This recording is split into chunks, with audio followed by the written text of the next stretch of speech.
So powerful is that it's very flexible, but it's incredibly easy to configure. So if I want to create a connection between Sydney, San Francisco, and London, let's say I'm bringing up Sydney as a new office, and I want to talk to San Francisco and London. In order to do that with most implementations, I have to go through a series of steps where I'm inputting manual data to tell these devices how to connect to each other, how to trust each other, what to use as the security mechanisms, what kind of paths to take to get to each other, all of these pieces of information. Because all these MXs are talking to the Meraki cloud, we can automatically generate this data. We can actually broker these connections. And the way that we do that is with AutoVPN. So if I'm bringing up this new location, I can either have this be a hub. In other words, it's sort of a headquarters location that everything's talking to, or I can have it be a spoke, which means that it is a branch location talking back to a regional office, headquarter, data center, etc. If I want to add hubs here, I just say Sydney connects to London and connects to San Francisco. And that's it. Once I've done that, and I decide which subnets I want to include in the VPN, and I hit save, I've created that connection. Not only will this configure the Sydney MX, it'll actually configure London and San Francisco as well with all the information they need to build these tunnels, build these connections between locations.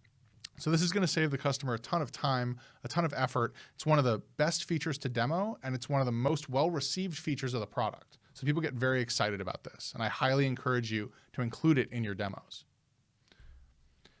Once we've created these VPN tunnels, much like with the security components, we need a way to monitor that.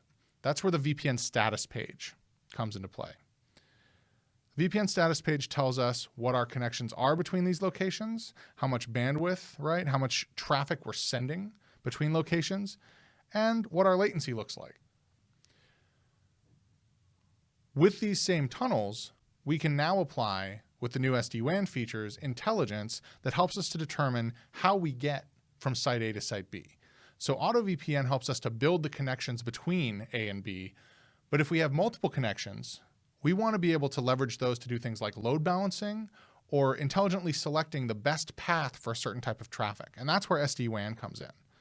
So to configure SD-WAN, once you have these VPN tunnels up, you go to the traffic shaping page. The traffic shaping page contains all the configuration basically for determining how we're going to treat traffic, not so much from a security perspective as from an application delivery and performance and efficiency perspective. So in this traffic shaping page, we have a whole section here called flow preferences, which is basically saying which way should I send individual types of traffic.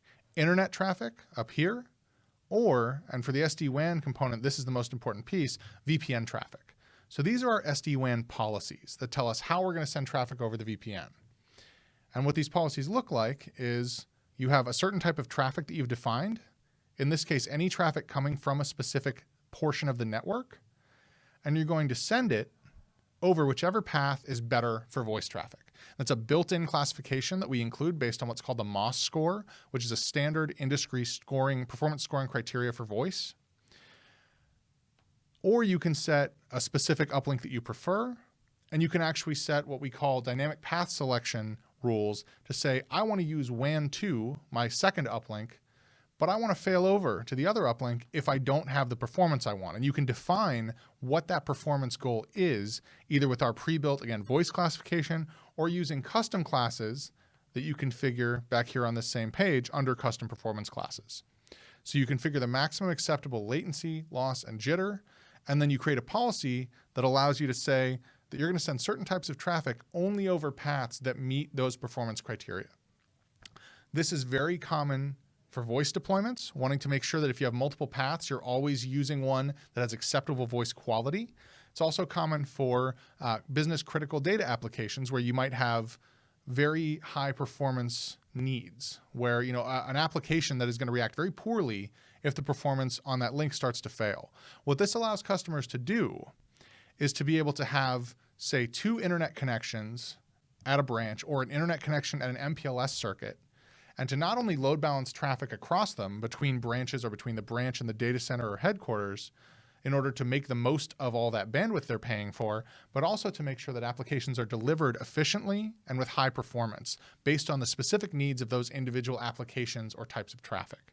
So being able to say that you want to send your voice traffic over your MPLS because it's generally going to have better performance, but if that performance starts to fail, if there's an issue with the MPLS, you want to automatically fail that traffic over to an internet VPN is very powerful. It allows customers to drive down their cost, the connectivity costs for their branches, and it makes them more operationally efficient and reduces the amount of time they have to spend managing these kinds of routing changes, right, for their WAN when network conditions change.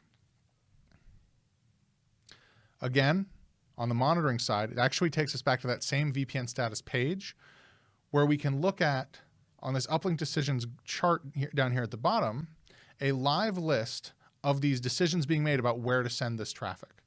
So in our case, Sydney has 2 uplinks, 2 internet circuits, and it's talking to these other branches or these other locations.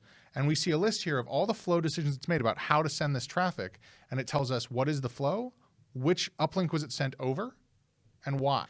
If we want to dive a little bit deeper into this, let's say into the connection between Sydney and San Francisco, we can click on this uplink decision and we can see historically over the last 2 hours, the last day, week, or month, what the performance looked like for those different connections. So in this case, we have Sydney to San Francisco coming from Sydney's first uplink going to both links in San Francisco, or from Sydney's second uplink to both links in San Francisco.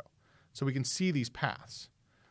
And when we look here, we see the latency, jitter, loss, and MOS score historically for both of those connections, or even all 4 of those connections, if you really want to see everything at once. Personally, I tend to demo using these 2 individual pages. I find them to be less cluttered and more easy for customers to consume and understand.